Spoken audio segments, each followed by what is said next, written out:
Little baby Hannah was just 13 months old when her mother, Chloe, took her life, stabbing the baby to death in their home in Canton, Georgia. Why would a mother take her baby's life in such a violent manner? What was going on behind closed doors? Prosecutors say it was a non-traditional lifestyle involving polygamy and a cult. And Chloe was upset that her so-called sister wives were getting more attention and more freedom. And it was a murder and attempted suicide fueled by some sort of twisted jealousy. But the defense paints a different picture, a mental breakdown by Chloe, who was, they say, legally insane at the time, suffering from delusional thinking. Court TV is in the courtroom as this heartbreaking trial gets underway. I'm Vinny Politan. Thank you so much for joining us tonight here on Closing Arguments. Great to have you aboard on this Tuesday night. You know, there's a subject that is interesting because in the United States, you talk about the word polygamy and it has, you get it, there's a reaction, right? I just said it and you have a reaction. You know, polygamy illegal in the United States. Other cultures, it's fine, it's welcomed in other parts of the world. Everyone has an opinion about it. And by itself, if you have a situation with all consenting adults and they don't get legally married, it does exist, despite the fact that it's shunned upon and illegal. But if you're consenting adults and you end up in this relationship with, you know, one woman and one or more or two or more men, or one man more likely and two or more women, and they're living as husband and wives, even though they may not be legally married. I mean, it happens. It exists in this country. Okay, and by itself, doesn't usually end up here on court TV. When it does end up on court TV, usually it's associated with some form of a cult. And we've covered cult cases here on court TV. We've covered some famous ones and other ones that aren't quite as famous. But in these situations, you usually have that one man who has this following and is in this relationship with all the women who are his followers.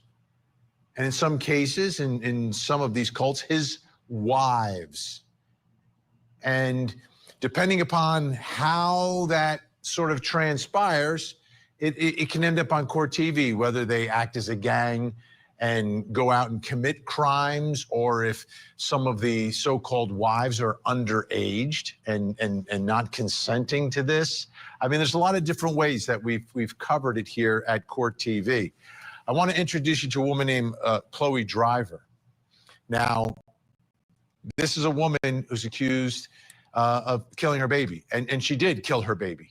She absolutely did, and that's not going to be disputed in this case. But this is a woman who seemingly was in some sort of a non-traditional relationship with her husband / leader.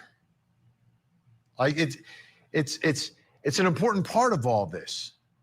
You know, what exactly was the nature of her relationship with her husband and the other women in this family, this relationship, this cult, if you want. And all of that can be looked at a couple different ways. Like one way, like she's one of the wives of this man and has a baby, but the baby's getting in the way of her being able to get the attention of her husband, to get that time and that attention and that freedom that is restricted when you have to care for a child. I mean, that's one way to look at it. The other way to look at it is like,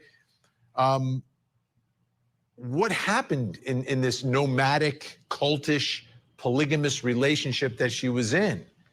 Did it help fuel some level of mental illness?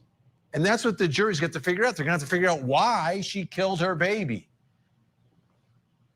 And it's not necessarily going to be easy, because you just think about someone who takes the life of a beautiful, innocent child. You think there's definitely something wrong with them. There's no doubt that there's something wrong with them, anyone that would do that.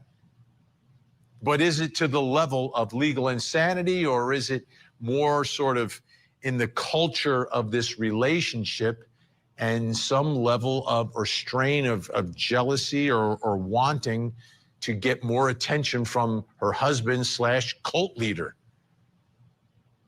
It's not going to be an easy case. Take a look, because it's complicated, it's layered. Here's more. December 9th, 2020, police respond to a call at 2:30 p.m. in the Mountain View subdivision of Canton, Georgia. Once they arrive at the home, they discover 20-year-old Chloe Driver and her 1-year-old daughter suffering from stab wounds. Chloe and her daughter Hannah were taken to nearby hospitals. WAGA spoke with police. We learned to find out it looked like it'd be an attempted suicide, murder-suicide. Hannah died, and Chloe was arrested after her release and charged with malice, felony murder, aggravated assault, and cruelty to children in the first degree. Police reports allege Driver admitted to stabbing her daughter multiple times. Driver's defense is claiming an insanity defense, saying that she is not responsible for her actions due to mental illness at the time of the crime. And take a look, there's little baby Hannah. Come on. And that's why people will look at this beautiful child and say, there's got to be something wrong with you. Now, she also tried to take her own life, right? So clearly there was something going on mentally, but what was it? And how detached from reality was she? Or was it about this man? I want this man. He's not giving me the attention that I want, the attention that I deserve. Well, big day inside the courtroom. Opening statements sort of lays the foundation for the jury, each side laying out what they believe the evidence will show, but trying to give the jurors a filter through which to see and hear all the evidence. Let's take a look. We'll begin with the state, then you'll hear from the defense. When Jason and Benjamin were distracted, moving things out of the basement, Chloe Driver, at some point, went down to the kitchen, got a knife out of the knife block, returned to the room with Hannah, locked the door behind her, and repeatedly stabbed Hannah to death with this knife. She then took the knife and stabbed herself in the neck. This is where Hannah Driver bled to death. You'll hear that Jason and Benjamin were out in the driveway. They were getting ready to go. Sarah and Jessica had come down. They were in the driveway getting ready to go. And Benjamin went upstairs to get Chloe and the baby. And the door was locked. And he heard noises. And he panicked. And he kicked the door down. And he found the scene of his 13-month-old daughter bleeding to death on the bed, and Chloe on the ground with a knife wound to her neck as well. You'll see evidence of him kicking in the door. And you'll hear the witnesses who said they heard the most blood-curdling scream from him. What did you do? What did you do? You will see the body cam footage of the first responders on the scene who rushed in to try to save the baby and Chloe Driver. And what you will see is Benjamin with his hands on Hannah's neck trying to keep her from bleeding to death, and Jason Spillers, the other man that's a part of this group, with his hands on Chloe's neck trying to save her life. You will see these men were in shock. They were desperately trying to help. And you will see the response of first responders, EMTs, and everybody who did everything they could for Hannah and Chloe. You will hear that Hannah died, that she had 4 stab wounds. She met up with Benjamin again. He was 38 years old. See, I'll tell you a little bit about Mr. Benjamin Michael. He's not this great character that the state intends to put up here. Not at all. He spends his free time setting up Christian trusts in the name of religion and his wacky beliefs. You will hear that some of these trusts include contracts that he made with his so-called wives. I'm not even going to attempt to try to explain what these trusts are, because quite frankly, we really don't understand what their thought process is involved in that, and I'm sure Mr. Stillers would love to tell you all about it. You will hear that he had 3 wives at this time. He had Jessica, he had Chloe, he had Sarah. It was a constant indoctrination of an alternative ideology belief system to an already vulnerable young lady. A 17, 18, and 19-year-old woman with a 38, 39, 40-year-old man.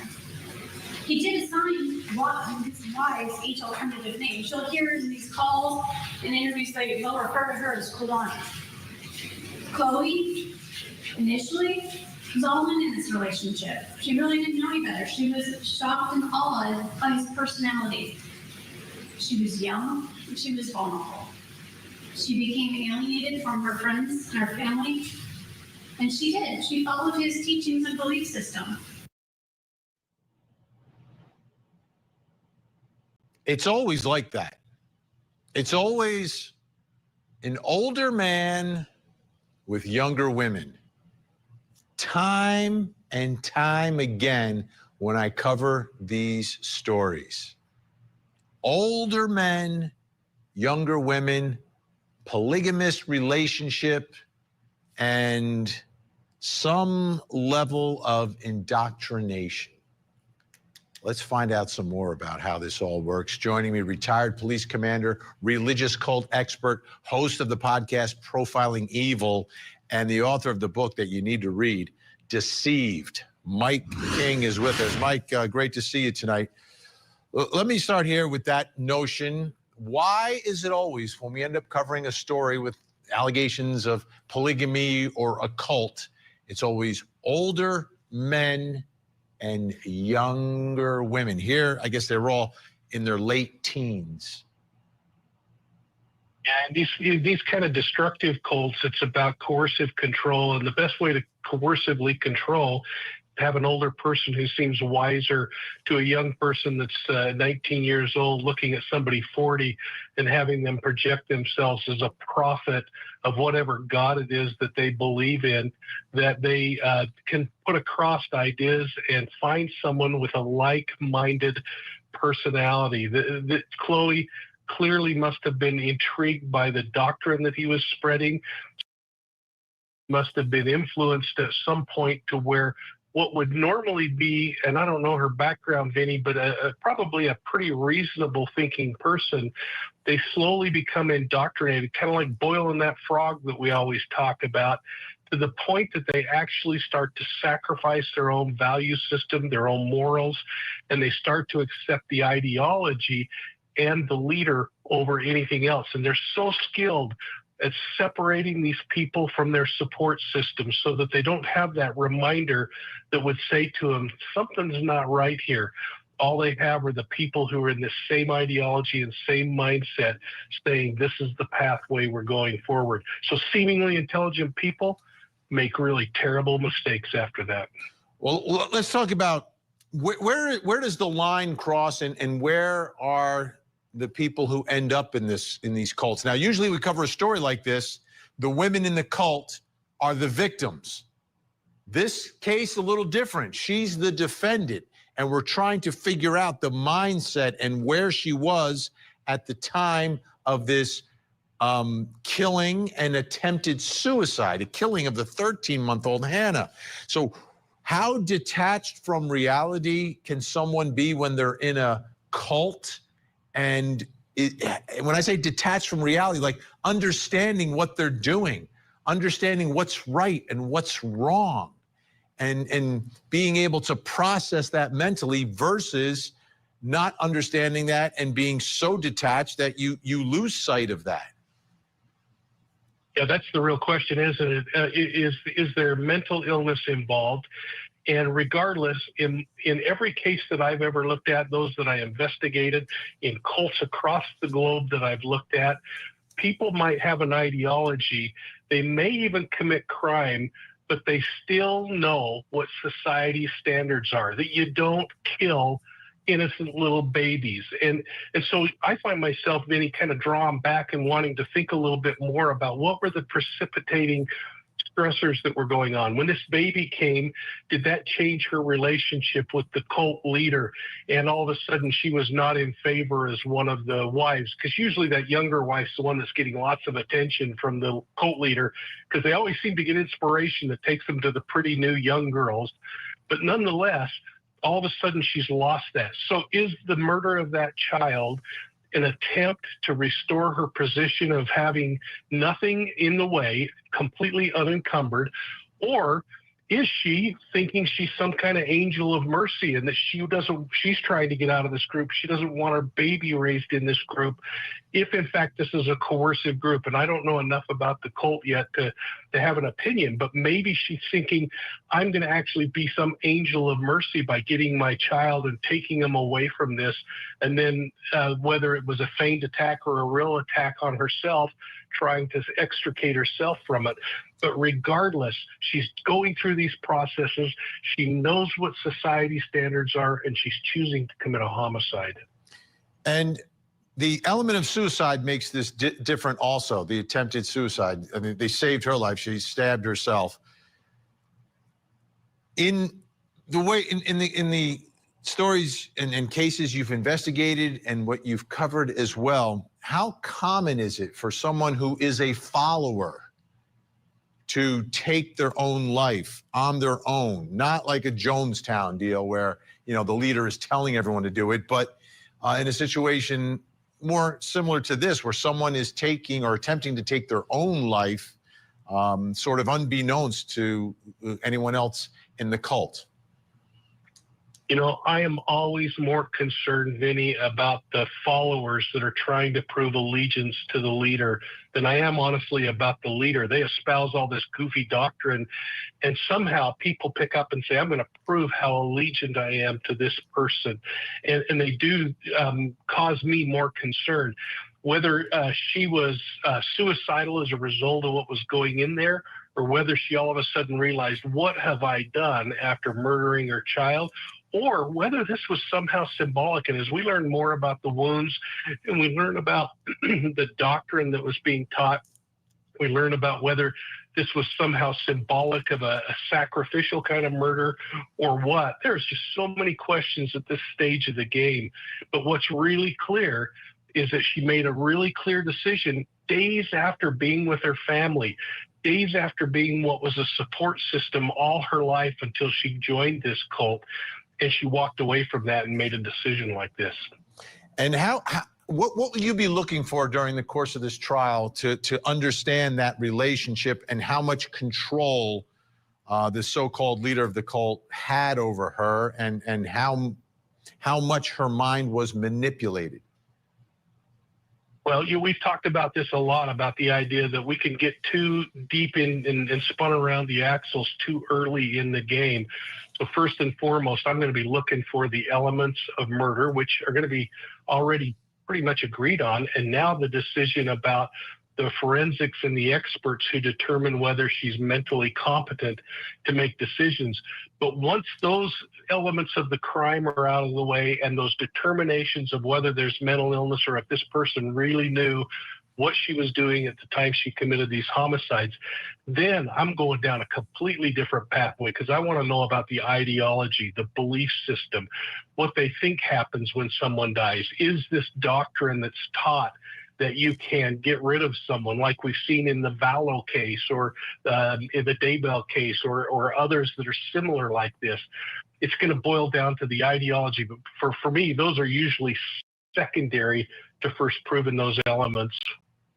Mike King, great to have you aboard. As soon as you found out that we were covering this trial and we had this story tonight, I said, get Mike, and I'm so glad we were able to. Appreciate it. Well, I'm sure glad I was able to come. All right, we'll see you again soon. All right, folks, when we come back, we're going to bring in our think tank. By the way, we have another king coming tonight. Plus, coming up next hour. Tonight on Vinnie Politan investigates the murder of nursing student Laken Riley on the University of Georgia campus. The defendant in court, but does not want to be judged by a panel of Georgia citizens and instead requests a bench trial. Why would he do that? Tonight, we investigate. Join Court TV's Vinnie Politan with the latest and breaking true crime stories. Now, let's look at the other side of all of that. Vinnie Politan investigates tonight, 9/8 Central, only on Court TV. Tyler, why do you think you killed your parents? This is going to get out of my head. Interview with a Killer. Season finale, Sunday, 8/7 Central. And don't miss the new season coming in 2025, only on Court TV. Everything she did for her daughter was because she was an incredible mother. The state doesn't want you to consider Chloe a victim of Benjamin or Jason Spillers. But what it is a bigger piece of this puzzle about Chloe's severe and untreated mental illnesses that she suffered in the months leading up to December 8th.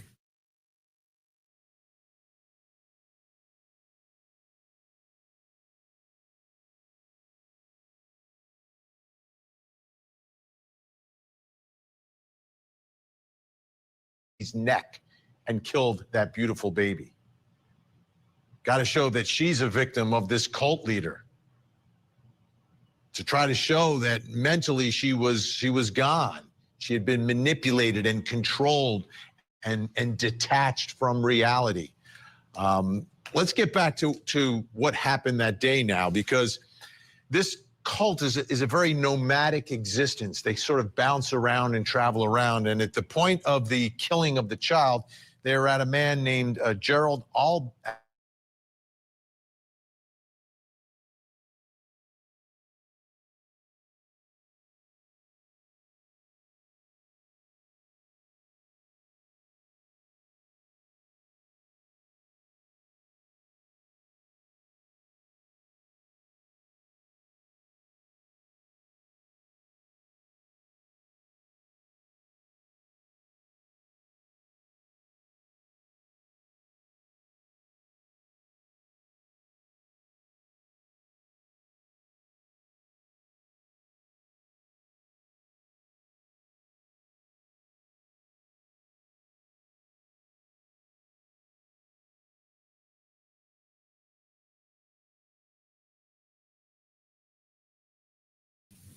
open the door. Okay. I think. I honestly don't remember. Okay. So I can't say it was open. I don't know what he was screaming. He was going to open the door and banging on the door. Okay. And then I heard the crash of the door being kicked in. Okay. And that's when I went upstairs. I went upstairs, I saw blood, and I went back downstairs Okay. to call 911, and someone else was already calling them, so I didn't. Someone else had called 911. Let's take a listen. Where was the baby back at? Where at on the body? I'm in that connect, part of that connect. Okay, the body's in that way. So what's the baby's neck? Yes.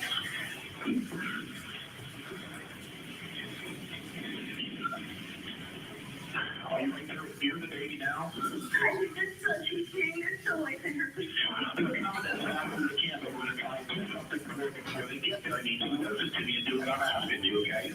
I need you to go there where the baby is at, okay? Yes. Okay, are you in there now? Yes. He's trying to blow air in her mouth. Okay, you should. No, I don't believe so. Eyes are opening. She's breathing. Her eyes are open. And she's still making noises. Her teeth shifting. And she's making little noises. Yes, that's how we see it coming. And Okay, is there going to be a serious bleeding? there's so much blood. Okay. I'll let the paramedics help you out, then I'll tell you exactly what to do next, okay?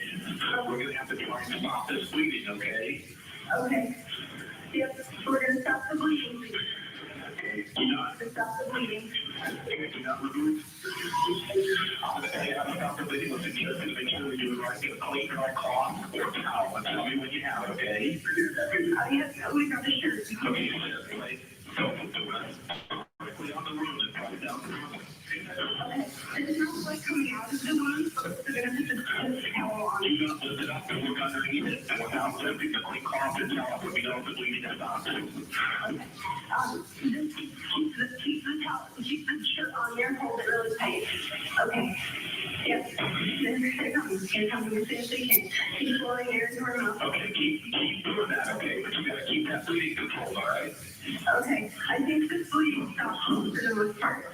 Okay. How long ago did this happen? I mean, like, right when you called? Yeah. Screaming in the room.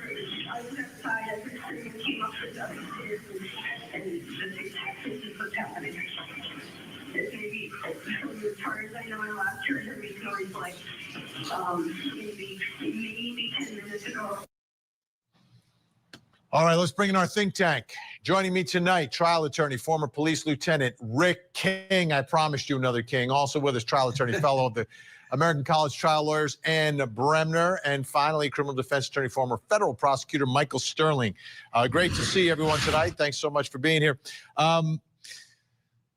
Let me start with you, Michael Sterling. You're in Georgia. This case is in Georgia.